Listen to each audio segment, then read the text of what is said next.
그럼 자녀들이 불안감을 잘 해결하고 온 그릇을 키우기 위해서 추천하는 방법이 있으실까요? 또 책에서 하는 말 중에 하나가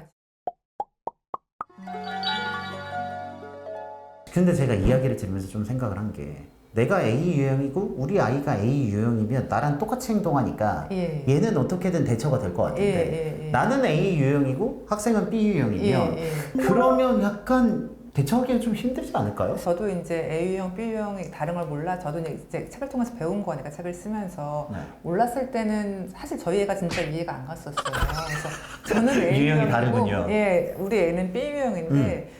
학원에서 입태를 보면은 제가 이제 기출문제를 얘기를 듣고 시험 보고자를 막 얘기를 해주면은 그 문제는 당연히 다 틀려서 오고 그 외에 다른 문제까지 다 틀려서 시험 완전히 망쳐가지고 오더라고요. 아, 이걸 맞으라고 알려줬더니 네, 그거 당연히 다 틀리고 그 외에 아는 것 다 틀려가지고 시험을 완전 망해서 와서 아 얘는 누구 닮아서 이러나 네. 굉장히 화가 확 또 이제 어머니들 이해하시는 화가 확 치밀어 올랐는데 아, 유형이 다른 건 아니까 얘는 차라리 그냥 아 이거는 그냥 보는 시험이고 그렇게 크게 중요하지 않아 나라고. 편하게 봐 라고 하면 또 효과가 또 좀 좋은 거예요. 그래서 다른 걸 이해하니까 훨씬 더 대응 방법을 좀 잘 모색할 수가 있었고 반대로 제 친구 같은 경우는 본인은 B유형이고 딸은 A유형인데 딸이 중학생인데 누적 테스트 수학학원을 다니고 있는데 지금 몇 달 하면서 시험을 본대요. 네. 그러면 이제 공부를 해가지고 가까스로 그걸 넘어가는데 그거를 B유형인 엄마는 너무 이해가 안 가고 피가 마른다는 거예요. 그래서 아, 딸이 전날 밤새서 그 시험 준비를 해서 간신히 통과하는 모습을 보는 게 너무 보는 힘든 거지. 엄마가 너무 힘들어가지고 그럴 수 있겠네요. 내가 힘들어서 이 학원을 간도하자 고민을 하고 있었대요. 근데 이제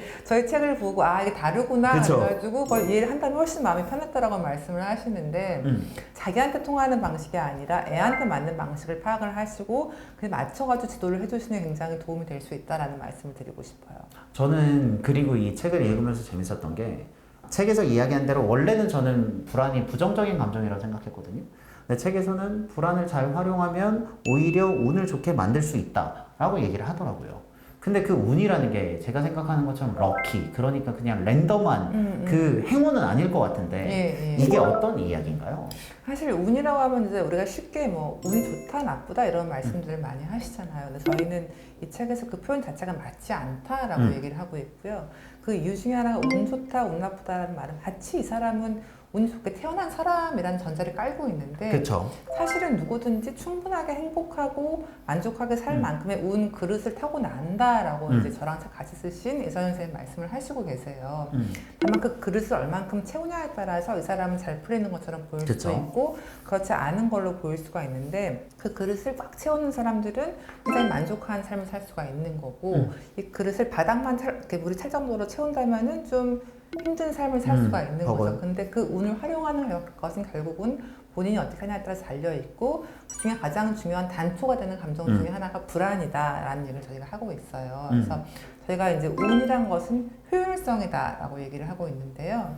효율성이라고 말을 하는 건 저희가 이제 운이란 거는 노력의 더하기가 아니라 곱하기다. 라고 얘기를 해요.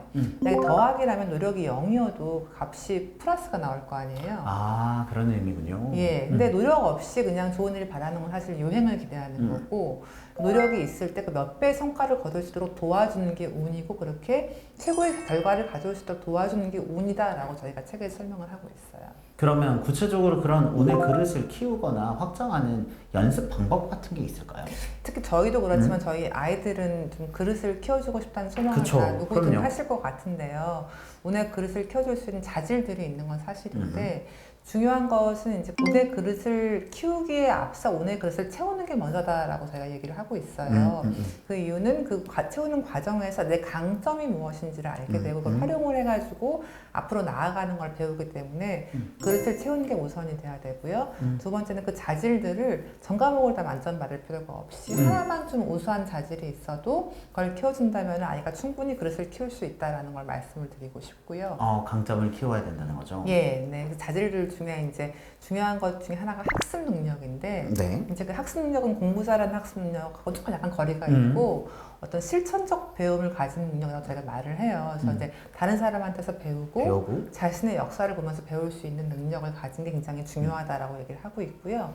두 번째는 그릇을 키우는 게 중요한 자질 중에 하나가 이제 인성하고 개방적인 자세인데 사실 인성이라는 것은 뭐 너무 중요하다는 걸 그쵸. 어머님들이 잘 아실 거고 또 저도 아이가 클수록 더 그게 중요하다는 걸 느끼고 있는데 인성이 좋은 아이가 있으시다면 이제 굉장히 유리한 위치에 있다라고 말씀을 드릴 수가 있는 거고요. 개방적인 자세라는 거는 무조건 다른 사람 말을 따르는 게 아니라 비판적으로 수용할 수 있는 자세를 개방적인 자세라고 말을 하고 있습니다. 그리고 그릇을 키울 수 있는 가장 좋은 세 번째 방법은 이제 귀인을 통해서인데요.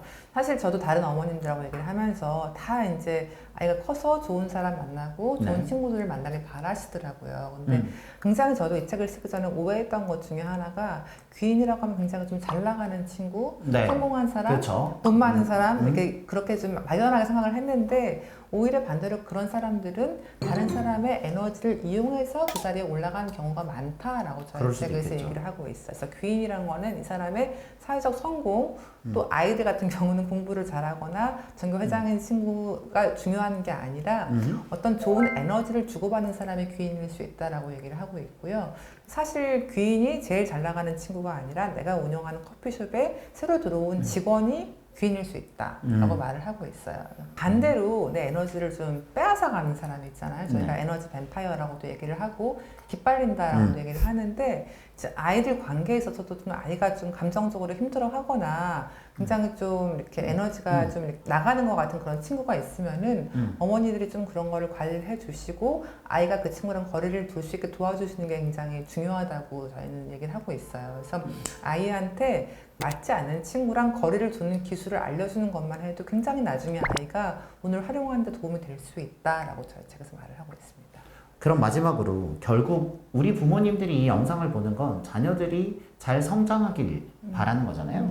그럼 자녀들이 불안감을 잘 해결하고 좋은 그릇을 키우기 위해서 추천하는 방법이 있으실까요? 또 책에서 하는 말 중에 하나가 좋은 운, 나쁜 운이라고 얘기를 하는데 네. 사실 누구나 운이 좋은 시기가 있고 또 그렇지 않은 시기가 있다는 건 다 공감들을 많이 하실 거예요. 근데 저희는 좋은 운, 나쁜 운이라는 건 사실은 없고 성숙을 위한 운이랑 성장을 위한 운 두 가지는 아닌다라고 얘기를 하고 있어요. 전 이 말이 진짜 좋았어요. 근데 진짜 이제 어려운 시기가 왔을 때 막 불안해 거기 휘말려가지고 언제 나한테는 좋은 운이 오지 왜 나한테는 좋은 일이 안 생기는 거야 라고 한탄하는 게 아니라 그럴 때 불안을 하나를 활용을 하면서 나한테 맞는 방식으로 하나하나 앞으로 나아가다 보면은 성숙을 할 수 있고 그 다음 다가오는 좋은 시기에 더 높이 뛰어오를 수 있는 자산이 되는 거고요. 그다음에 또 좋은 시기가 왔을 때 역시 난 잘났어 역시 나는 훌륭해 라고 자만에 빠지는 게 아니라 또 그때 잘 성장을 해가지고 그 다음에 올 수 있는 어려운 시기를 대비할 수 있다면은 그만큼 또 한 발 더 앞에 나아갈 수 있는 거거든요. 그래서 이렇게 운의 흐름을 타고 성장할 수 있는 아이로 키울 수 있다면 부모님이 굉장히 좀 아이들한테 굉장히 좋은 마음의 씨앗을 심어줄 수 있다라고 생각을 하고요. 사실 굉장히 좀 아이가 평생 살아가는데 불안이라는 게 항상 이제 동반될 수밖에 없는 거고 또 대학을 간 다음에도 항상 인생에서 어려운 일들을 만날 수가 있잖아요. 근데 아이들이 자기 불안을 다뤄보고 그거를 좀 활용을 해가지고 나아가본 경험이 쌓인다면은 굉장히 아이 마음속에 스스로에 대한 자긍심이나 자부심 같은 게 올라갈 수 있다라고 생각을 하고요. 그다음에 또 다른 사람하고 비교해서 좀 자유로워지기 때문에 아이들이 조금 더 자기를 사랑할 수 있고 오늘 잘 활용하는 어른을 클 수 있지 않을까 해서 그렇게 아이를 키우는 게 굉장히 아이들한테는 좋은 정신적 유산을 물려주는 게 아닐까라고 생각을 하고 있습니다. 그래서 저희가 금수저, 은수저 얘기를 하지만은 가장 좋은 게 운이 좋은 운수저가 아니냐 이런 말을 했을 때 굉장히 많은 어머니들 공감을 하시는데 아이를 운수저를 키울 수 있는 좋은 마음의 씨앗을 뿌려줄 수 있는 그런 역할을 부모님이 해주시기를 바라고 저도 많이 노력을 하고 있습니다. 네. 저는 이 내용은요 꼭 한번 보시면 좋을 것 같아서 제가 10분을 선정해서 책을 보내드리려고 하거든요. 이거를 보면서 저는 제일 크게 배웠던 게 불안이라는 게 꼭 나쁘지는 않구나 라는 거랑 성장을 위한 운은 알고 있었는데 성숙을 위한 운이라는 단어가 저는 되게 와닿더라고요.